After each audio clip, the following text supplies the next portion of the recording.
Today we're going to go over changing the rear seal on a Bad Boy Magnum MZ. I looked online and I couldn't find anything on this. So what I did saw I thought was just absolutely crazy.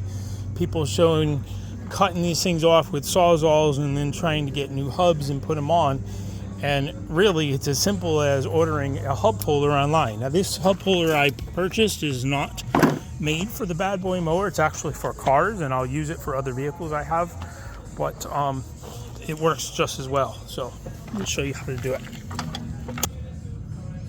So start by pulling your tire. Here, I pulled all the studs out already. I've jacked it up, and you notice I put a jack stand on the back for safety reasons, so in case the thing goes down I don't have to worry. The center cap, the dust cap, is nothing more than a rubber cap that slips over the nut on the output shaft from your hydro. Pull that. I already had to loosen this nut. Pull that nut, and then you grab your puller. You find the bolt pattern that fits it correctly, and you put your studs back.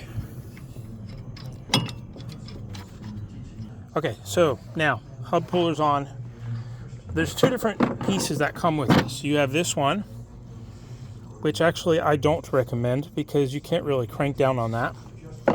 Or you have this one, which comes in two pieces. So you have your center shaft that can go in first, and I would actually recommend taking that all the way in before you put your center pin on, but I already have it set up because I've already done this and I realized how simple this was, and I figured somebody else can benefit from this. So I found no other videos online about this at all, and I think this application would work with any mower, not just the Bad Boy. So here, I got this all the way in, and then find your socket that fits this. In this case, I did not use a ratchet. I used my breaker bar because, of course, I don't want to break my ratchet. And then just start cranking down on that. Now, it's hard at first. I'm sorry. Hold on. Okay, I had the wrong socket on it. So I needed a cheater. So I had an old pipe that I use as a cheater, and I put that in here, or have a much longer breaker bar, like a 2-foot breaker. And just crank down on that, and when it gets tight, I went ahead and put a little bit of oil in the back here, and then I tapped on the rear hub with a hammer all the way around like this once I had it tight, and then I just torqued that.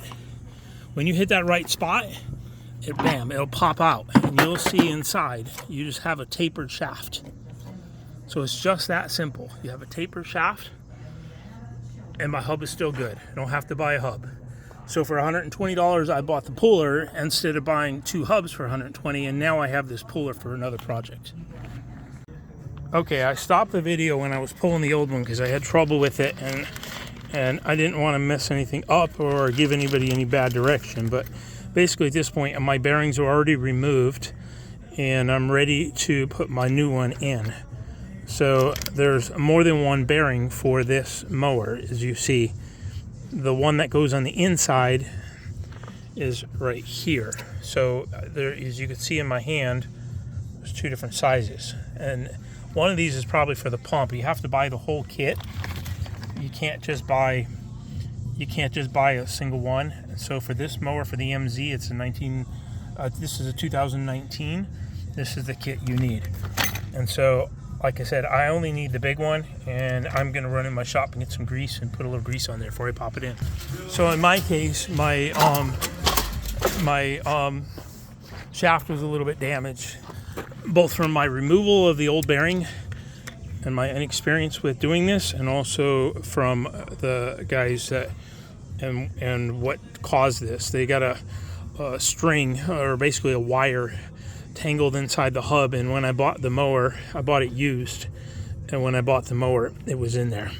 So I'm just gonna press this bearing now into the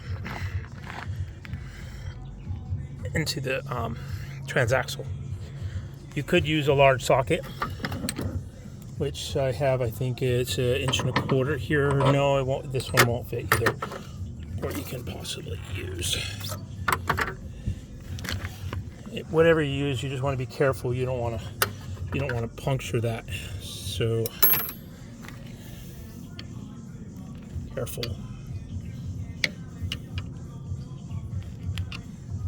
It's got to go in far enough to allow. Let me get a better screwdriver for this. Something I can push with better, because I don't want to cut it. Now, I've heard just use a large socket, but I hate to tell you, a large socket is not going to fit over the shaft. The shaft is like a 3/4 inch diameter unless you have industrial sockets. So just push it in there as best you can. And then there's a O-ring. So I did not show that in the process of taking it out, but there's an O-ring. And mine, even though I had pullers and I was able to compress it, it just didn't want to compress enough to come off. So I had to really wrench on that to get that out of there. And basically just press that back in there. You could use a compressor, which I've got one here.